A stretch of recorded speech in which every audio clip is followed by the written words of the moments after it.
Ne želim da jedem hamburger od brokoli. Sigurna sam da mi se neće svidjeti. Ja, to je odvratno kao što sam i očekivala.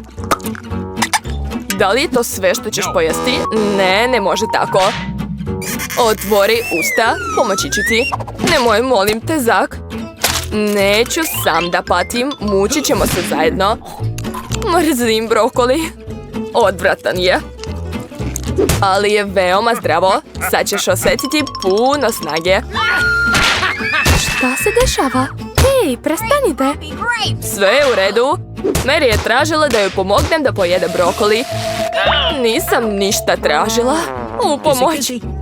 To je to. Završili smo. Zak, zapamtit ću ti to. Sad ću povratiti. Hitno mi treba kesa. Odvratno. Bolje nemoj gledati tamo, Wendy. Baci to, molim te. Fuj. Mogla si to sama da uradiš.